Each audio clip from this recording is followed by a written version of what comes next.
வணக்கம். ராதாகிருஷ்ணன் ஃபார்ம்ஸ்க்கு உங்களை நான் வருகன்னு வரவேற்கிறேன். செப்டம்பர் 23 அன்னைக்கு பார்த்தீங்கன்னா 3 மாடு விற்பனை போட்டிருக்கிறேன். லிங்க்கு கீழே இருக்குது, போய் பாருங்கள். அருமையான சென மாடுக, கைக்கறவை எல்லாம் போட்டிருக்கிறேன். நம்ம வீடியோவுக்கு ஆதரவு கொடுங்க. ராதாகிருஷ்ணன் ஃபார்ம்ஸை சப்ஸ்கிரைப் பண்ணி லைக் பண்ணி பாருங்கள். லிங்க்கு ராதாகிருஷ்ணன் ஃபார்ம்ஸில் 3 மாடு விற்பனையும் இருக்குது. இது இந்த வீடியோவுக்கு கீழே அதை போய் பார்த்தீங்கன்னா உங்களுக்கு எந்த மாடு வேணுமோ, 3 மாடு வேணுமா, ஒட்டா வேணும்னாலும் கேளுங்க, தர்றேன். எது உங்களுக்கு சரிமாக கொண்டு வாங்க. நாளைக்கு நேரமாக வீடியோ வராது. மாடு ஒன்றும் வாங்கலை.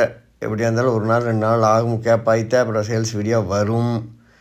இப்போ வீடியோவுக்கு லிங்க் இருக்குது. பூரா அருமையான மாடுங்க, கொண்டு போய் பாருங்கள். நம்ம சேனல் நடக்கிற இடம், மாடு விற்கிற இடம் எங்கேன்னு பார்த்தீங்கன்னா திண்டுக்கல் மாவட்டம். திண்டுக்கல் கிடையாது, பழனிக்கும் உடமலைப்பேட்டைக்கும் சென்ட்ரு எங்கள் ஊர். வேணுங்கிற நபர்கள் லிங்க்கில் போய் பாருங்கள். உங்களுக்கு எந்த மாடு வேணுமோ கொண்டு வாங்க.